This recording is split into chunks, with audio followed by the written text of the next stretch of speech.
It's 8:30. Good morning. I'm Ian Crouch with Hunter News. Transport police have been catching hundreds of fare evaders on Newcastle's public transport network. The latest data shows more than $1.4 million in fines have been issued to commuters on the city's buses, trains and the Stockton ferry over the past 12 months.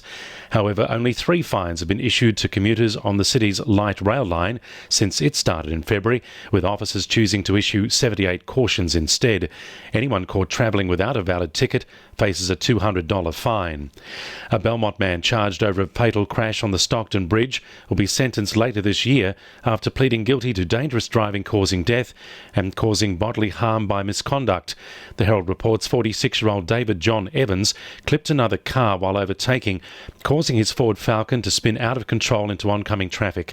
His car slammed into a utility driven by 57-year-old Joseph Cordner, the uncle of rugby league star Boyd Cordner. Mr. Cordner's car exploded in flames, and although he managed to climb out of the wreckage through a window, he collapsed and died at the scene. Newcastle Men's Shed is searching desperately for a long-term home before it's forced to leave its current base at the end of August. The group's numbers have dwindled following multiple relocations in recent years, with the upheavals proving challenging to older members. After months of searching without success, the Shed is now turning to the community for help finding a suitable location. The Shed's Paul Sheban says they'd like to be as close to the CBD as possible. If there's a shed vacant, which they are willing to lease to us for an acceptable lease, right, please come forward, approach us, and hopefully we can strike a deal. Police have spoken to the driver of a white Hilux ute who was being sought over an alleged child approach incident at Cessnock. As we reported yesterday, a 10-year-old girl claimed she and a group of children were followed by the man in his car on Wednesday afternoon before she was confronted by the driver in a nearby reserve, who spoke to her before driving off. Police caught up with the man yesterday, and it turns out he was annoyed after the children took fruit from his lemon tree. He decided to get in his car and follow them to give them a fright. Officers counselled him about the appropriateness of his actions, and no charges have been laid. Hunter apprentices who started training in the past year are being encouraged to apply for this year's Bert Evans Apprentice Scholarships. 90 scholarships worth a total of $15,000 over 3 years are on offer to all registered first-year apprentices training in any industry. Cessnock MP Clayton Barr says even people preparing to start their studies can apply for the funding. Any person who might have started an apprenticeship between the 1st of March 2018 and the 19th of July 2019. So there's about a 16-month window there.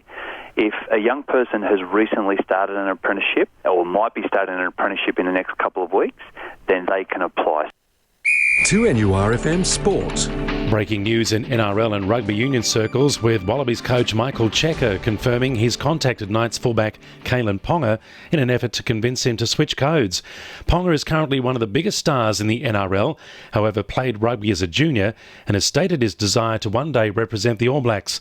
The move comes after the struggling code sacked its biggest star in Israel Folau last month, with the game desperately needing some star power to boost it back to health. Newcastle Jets midfielder Emily Van Egmond has starred in the Matildas' incredible come-from-behind 3-2 victory over Brazil in the Women's World Cup this morning. Brazil raced out of the blocks to take an early 2-0 lead just 30 minutes into the game before the Matildas stormed back into the match. The result was sealed in the 65th minute when an own goal by Brazil defender Monica, who headed the ball into her own net off a Van Egmond cross, put the Matildas into a match-winning lead. And Raymond Terrace lawn bowler Natasha Scott will take renewed confidence into this month's Asia Pacific Championships after she claimed another singles title on the Gold Coast. Scott claimed victory with a 21 points to 12 win over 20-year-old Tiffany Brodie at Broadbeach Bowling Club, claiming $10,000 in prize money in doing so.